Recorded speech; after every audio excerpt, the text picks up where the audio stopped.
दोस्तों आपको जिस चीज का इंतजार था फाइनली वो घड़ी आ चुकी है। जैसा आप सभी कमेंट कर रहे थे कि सामाजिक विज्ञान का रिवीजन शुरू कराइए, तो आज से इस वीडियो में आपके लेसन 1 से कंप्लीट रिवीजन शुरू हो रहा है, जिसमें एक ही वीडियो में आपका पूरा चैप्टर कंप्लीट कराया जाएगा। जो भी इंपॉर्टेंट क्वेश्चन या टॉपिक होंगे तो आपसे रिक्वेस्ट है इस वीडियो को शुरू से अंत तक जरूर देखना और कमेंट बॉक्स में बताना क्या आप इसी तरीके से सभी लेसन का रिविजन चाहते हैं और आप NTSC की प्रिपरेशन कर रहे हो तो ये वीडियो आपके लिए और स्पेशल हो जाएगा, क्योंकि अनअकैडमी आपके लिए लेकर आया most important question for NTSC preparation. 11 दिसंबर से आपकी बहुत ही स्पेशल क्लास शुरू हो रही है, जिसमें आपको कंप्लीट सब्जेक्ट का मोस्ट इंपॉर्टेंट क्वेश्चन बताया जाएगा। साथ में आपको 500 most expected question for NTSC preparation के लिए बताया जाएगा, जो आपको नीतीश कुमार बताएंगे। ठीक है, तो ये सभी क्लासेस आप टाइमिंग देख सकते हो, कौन सा क्लास किस टाइम पे चलेगा। इन सभी क्लासेस को आप बिल्कुल फ्री में इनरोल कर सकते हो। ठीक है, डिस्क्रिप्शन में आपको जो लिंक प्रोवाइड कर रहा हूँ उस लिंक पर क्लिक करके सभी क्लासेस बिल्कुल फ्री में अटेंड कर सकते हो और ये मोस्ट इंपॉर्टेंट क्वेश्चन आपके लिए बहुत ही हेल्पफुल रहेगा अगर आप NTSC प्रिपरेशन कर रहे हो। ठीक है, तो जितने भी स्टूडेंट इंटरेस्टेड है डिस्क्रिप्शन में लिंक है। तो आज की इस वीडियो को शुरू करते हैं। यदि सोए रहे हम तो बस समय बर्बाद होगा, बस समय बर्बाद होगा। और यदि जगने की ताकत है हमारे अंदर तभी एक नई चेतना का आगाज होगा। तो मेरे प्यारे प्यारे दोस्तों, मेरे क्लास 10 के प्यारे विद्यार्थियों, आप सभी का YouTube के नंबर 1 चैनल शुभम क्लासेस बहुत बहुत स्वागत है। अब आपके सामने मैं आपके सामाजिक विज्ञान के इकाई 1 इतिहास के चैप्टर 1 यूरोप में राष्ट्रवाद का उदय, जिसकी चर्चा आज हम करने जा रहे हैं। ये अगर आपने टॉपिक को आज समझा तो जैसा कि आपने लास्ट वीडियो को समझा हुआ है, तो ये हिंट मैंने जो लिखा है, इस हिंट के द्वारा आप बोर्ड एग्जाम का कोई भी क्वेश्चन बहुत आसानी से सॉल्व कर सकते हो। बस मेरे हिंट को ये समझिएगा और शुरू से लेकर अंत तक वीडियो जरूर देखिएगा। और यदि वीडियो पसंद आए तो लाइक और शेयर करना नहीं भूलना है और सब्सक्रिप्शन का बटन तो जरूर दबा दीजिए ताकि नोटिफिकेशन आपको मिलती रहे। तो चलिए बात करते हैं मेरे बच्चों, आपका सबसे पहले राष्ट्र राज्य का उदय, यानी पहले राष्ट्रवाद का उदय पढ़ने से पहले जब हम पढ़ेंगे तो उसमें राष्ट्र राज्य का उदय क्या है। तो मैं सबसे पहले बच्चों आपको बता दूं कि सबसे पहले आप जानिए कि राष्ट्रवाद क्या है। राष्ट्र मतलब एक राष्ट्र के प्रति अपना वाद अर्थात विचार, अपनी अभिव्यक्ति करना, राष्ट्र के हित के लिए अपने भावनाओं को क्या करना, व्यक्त करना, उसकी अच्छाइयां, अपने राष्ट्र को निर्माण में सहयोग करना। ऐसे जो भी ख्यालात हमारे मन में आते हैं अपने देश की सुरक्षा को लेकर, अपने देश की जन चेतना को लेकर, अपने देश की कमियों को लेकर उसको सुधारने का प्रयास करना ही क्या है, राष्ट्रवाद है।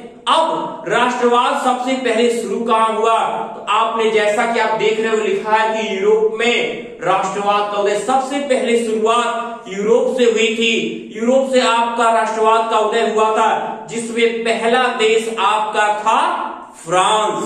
फ्रांस से ये राष्ट्रवाद पूरे धीरे धीरे अन्य देशों में फैला। तो चलिए जानते हैं कि वो राष्ट्रवाद का उदय के संबंध में। तो राष्ट्र राज्य का उदय, पहले मैंने अभी अभी आपसे बोला कि राष्ट्रवाद का उदय फ्रांस से शुरू होता है, अर्थात कि फ्रांसीसी क्रांति से।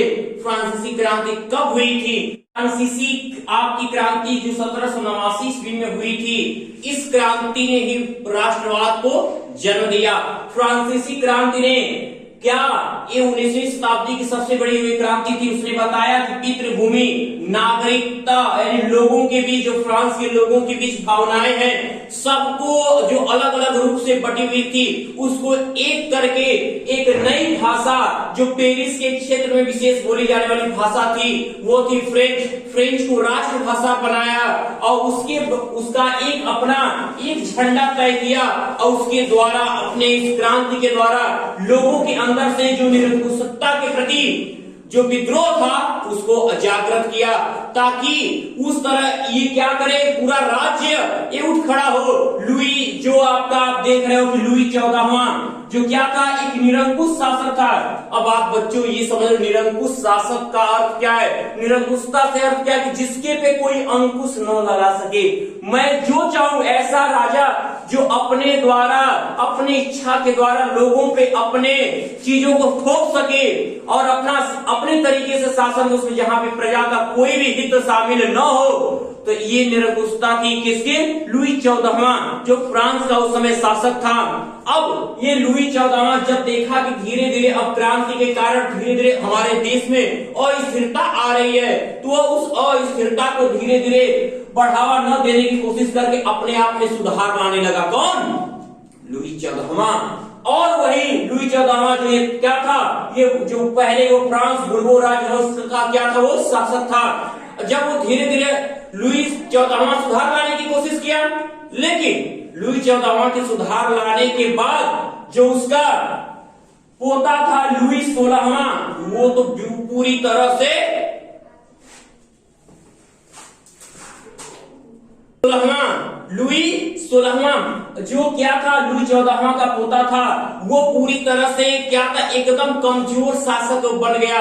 अब ये लुई 16वां के पहले आया उसका पोता, इसका बेटा था लुई 15वें का बेटा लुई 16वां था। लुई 15वां एकदम कमजोर शासक था और उसकी कमजोरी के कारण अब धीरे धीरे जो ये फ्रांस की जो राजनीतिक परिदृश्य था वो धीरे धीरे बदलने लगा। लोगों में फूट पड़नी शुरू हो गई, लोगों को भुखमरी के कगार पे आ गई।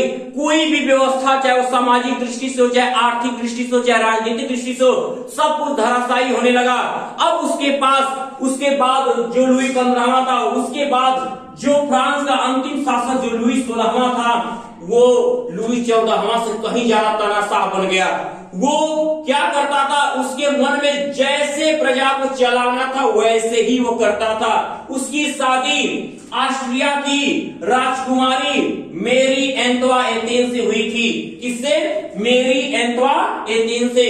जैसा कि आप सभी जानते हो कि 7 सालों तक फ्रांस और प्रसा के बीच युद्ध हुआ और ये ऑस्ट्रेलिया के बीच युद्ध हुआ और ये चूंकि एक क्या था, एक अपने आप में बहुत बड़ा विद्रोह था कि जिस राज्य से हमारी लड़ाई हो रही उसी राज्य से क्या था, इसने संबंध स्थापित किया था। कहां के राजकुमारी? ऑस्ट्रिया की राजकुमारी मेरी एंतोइनेट से। जो फ्रांस के, अभी जब आप पढ़ोगे कि फ्रांसीसी क्रांति के जो राजनीतिक कारण थे, उसका मुख्य एक कारण मेरी एंतोइनेट भी थी। जो जैसा कि सभी महिलाएं क्या करती हैं, अपने आप को साज सज्जा में जहां ध्यान रखती हैं, लेकिन मेरी एंतोइनेट वो फ्रांसीसी राजनीति में कदम रख चुकी थी। वो अपना ध्यान वहां न करके राजनीति में अपना ध्यान देती थी और लुई 16वां को बिना कुछ पता चले और वो ऑस्ट्रिया से अपने संबंधों को बनाए रखती थी। यानी अपने, उसका क्या था, ऑस्ट्रिया उसका मायका था। और इस तरह से जब घर में ही फूट थी तो फ्रांस की परिस्थिति क्या होगी, बनेगी, वो बिगड़ेगी। यही हालात हुए। लुई 16वां जो था धीरे धीरे वो समाप्त होता गया। फ्रांस का पूरा विद्रोह चरम पे हो चुका था। अब उस समय मैं बात करता हूं कि फ्रांसीसी क्रांति के वो मुख्य कारण क्या है। तो फ्रांसीसी क्रांति के जो राजनीतिक कारण क्या थे बच्चों, सुनिएगा। पहला था कि निरंकुश राजतंत्र, लोगों को सताया जाना, अपने अधिकार को जबरदस्ती थोपा जाना, अपना मनमानी करना राजा द्वारा, ये पहला राजनीतिक कारण था। दूसरा कारण था क्या? अयोग्य राजा। वही देश कामयाब होता है जिसका लीडर सबसे अच्छा होता है। यदि आप भी कब कामयाब होगे, जब आपको अच्छा बताने वाला हो, अच्छा आपको गाइड करने वाला और आपको अच्छे तरीके से लेकर चलने वाला, तो ही आप अच्छा हो सकते हो। यदि आपको कहीं से कमजोर कड़ी मिलेगी तो आप कमजोर हो जाओगे। फिर मजबूती के साथ आप बने हो, ऐसे ही मजबूती दिखानी है। लेकिन वहां का क्या था, फ्रांस किसी क्रांति में जो मुख्य राजनीतिक कारण था वो अयोग्य राजा का था। राजा एक तो पहले अंकुश अपना मनमानी, अपने पास उसके पास दिमाग होता नहीं था और मनमानियां करता जाता था। शासन चलाने के लिए एक अच्छे मस्तिष्क का भी होना जरूरी होता है, जो उस राजा के पास तो था नहीं। अगला राजनीतिक कारण क्या बना था, राजकीय अर्थव्यवस्था। अब धीरे धीरे जब विद्रोह स्टार्ट हुआ, जो जितने भी अर्थ मतलब धन, पैसा, जितने पैसे थे, जितने उसकी कमाई थी फ्रांस की, वो धीरे धीरे क्या थी, बढ़ चुकी थी। लूट खसोट चरम पे था। जो जिसका हड़प लिया, जो जिसका लूट लिया वो अपने आप में था, तो ये भी उसका राजकोष क्या होने लगा, खाली होने लगा। तो फ्रांस की अर्थव्यवस्था क्या हो गई, डगमगाने लगी। अब ये भी राजनीति का एक कारण बना फ्रांस को कमजोर करने का, यानी क्रांति में शामिल होने का लोगों के। अगला थी अराजकता। अराजकता कब फैलती है, अराजकता कब फैलती, यानी अराजकता का मतलब है कोई किसी के वश में नहीं, पूरी तरह से सभी चीजें तितर बितर हो जाना, वही अराजकता है। चाहे वो भाषा के लिए रहा हो, चाहे लोगों के बीच भावनाओं का रहा हो, चाहे पैसे का लेन देन रहा हो, चाहे लोगों को अधिकारों की रहा हो, कोई भी चीज क्या थी, व्यवस्थित नहीं थी, यानी कि पूरी व्यवस्था एकदम डगमगा चुकी थी। तो फ्रांस क्या था, अराजकता के अधर में पहुंच चुका था। ये राजनीतिक कारण बनते हैं फ्रांसीसी क्रांति के। अब हम बात कर लेते हैं आपके, मैंने इसमें से 2 टॉपिक चुना था, फ्रांसीसी क्रांति के सामाजिक कारण। सामाजिक कारण क्या है, ऐसा कारण जो समाज के द्वारा, समाज विशेष के द्वारा वो कारण बनता है जिसकी वजह से हम परेशान हुए या फ्रांस के लोग को परेशानी हुई, वो सामाजिक कारण बनता है। नेताओं के द्वारा जो कारण बनता है वो राजनीतिक कारण बनता है। पैसे की कमी के कारण जो कारण बनता है वो आर्थिक कारण बनता है, और जो धर्म के मसले के कारण जो कारण बनता है वो धार्मिक कारण होता है। तो मैं इसमें से ले आया हूं फ्रांसीसी क्रांति के सामाजिक कारण। इसमें 4 वर्ग मुख्य रूप से थे, 2-3 वर्ग और थे, मैंने यहाँ पे 4 आपके सामने रखा है। इतना आप मजबूती से करो, इसलिए मैं बार बार वीडियो को शुरू से लेकर अंत तक देखते रहे, ताकि कहानी जो मैं शॉर्ट ट्रिक आपको अपना रहा हूं मात्र इस वीडियो के द्वारा आपका यूरोप में राष्ट्रवाद एकदम कंफर्म हो जाएगा। किसी भी प्रश्न को रटने की जरूरत नहीं होगी, जो प्रश्न आएगा आप लिख सकते हो, चाहे वो लघु उत्तरी हो, चाहे विस्तृत उत्तरी हो, और चाहे अति लघु उत्तरी हो, चाहे बहुविकल्पी हो, किसी भी प्रकार का प्रश्न मात्र इस एक वीडियो के द्वारा आपको प्रोवाइड किया जाएगा। और जिस भी बच्चों को इसका डिटेल और भी जानना है तो नीचे डिस्क्रिप्शन बॉक्स में मैंने लिंक दिया हुआ है, लिंक ओपन करके इसके लास्ट वीडियो को देख सकते हैं, और ये साथ साथ ये रिवीजन वीडियो, ताकि उनकी मजबूती और मजबूत हो जाए। तो देखिए, अब हम बात कर लेते हैं फ्रांसीसी क्रांति के सामाजिक कारण में। पहला है विभिन्न वर्ग, जो क्या था, हर एक वर्ग अपना अपना प्रभुत्व, सामंती वर्ग अलग था, कुलीन वर्ग अलग था, मध्यम वर्ग अपना अलग प्रभुत्व रख रहा था। सबके अपने अपने अधिकार थे, सब अपने अपने तरीके से जीना चाहते थे, किसी को किसी का अधिकार पसंद नहीं था। तो जिस घर में 10 मत के लोग होंगे वहां फूट होगी, वो एक हो नहीं सकता, और माहौल क्या होगा, घर का खराब होगा। फ्रांस की भी वही हालत हुई। अब दूसरा था सुविधाहीन वर्ग। सुविधाहीन वर्ग में कौन लोग आते थे, किसान वर्ग आता था।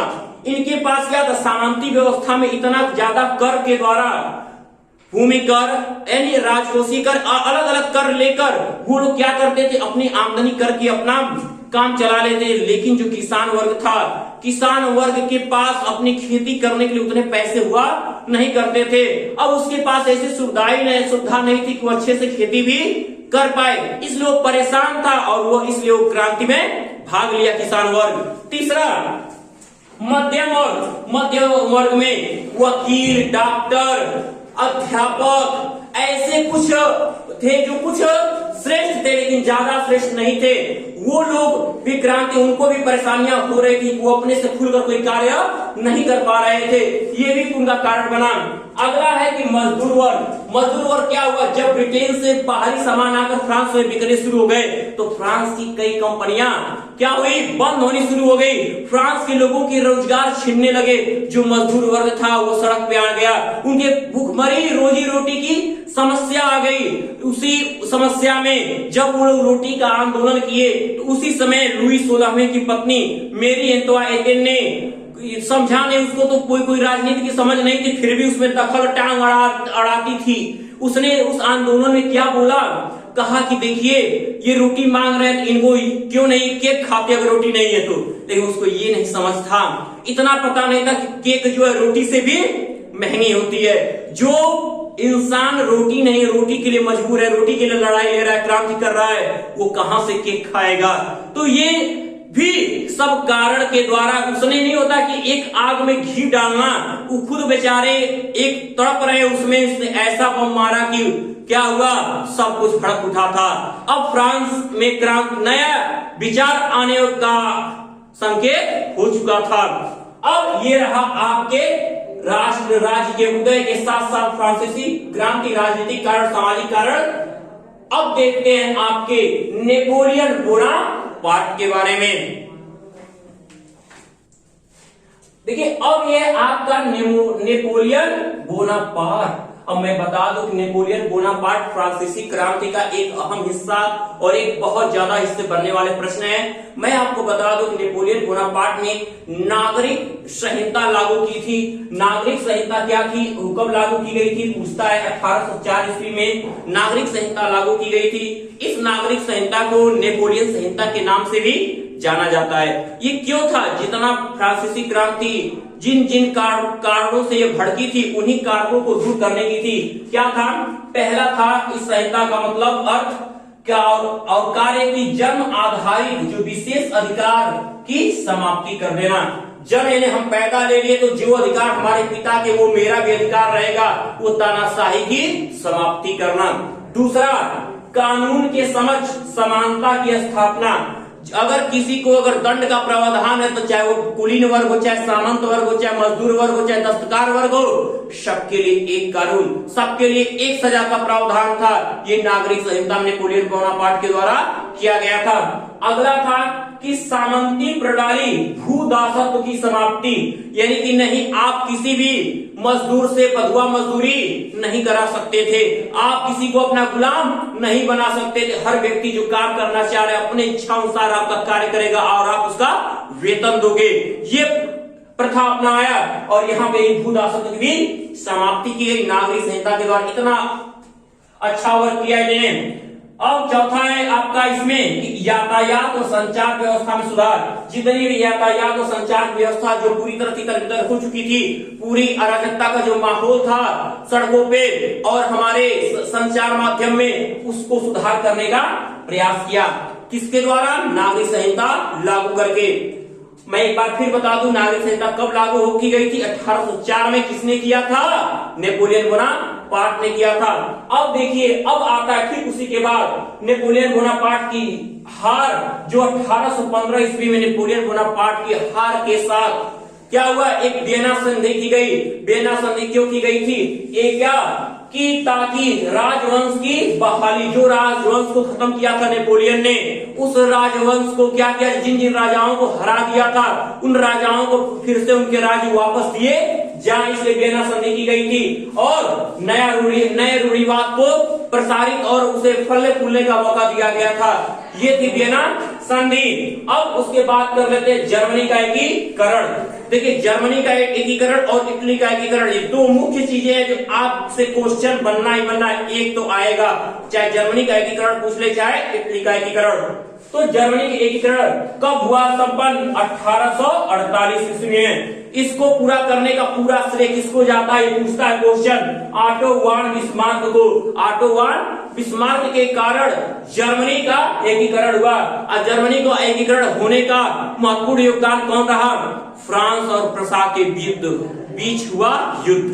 जैसे ही फ्रांस और प्रसा के युद्ध की समाप्ति होती है तुरंत उसके बाद 1848 ईस्वी में आपके जर्मनी का एकीकरण, एक जर्मन राष्ट्र का स्थापना होता है।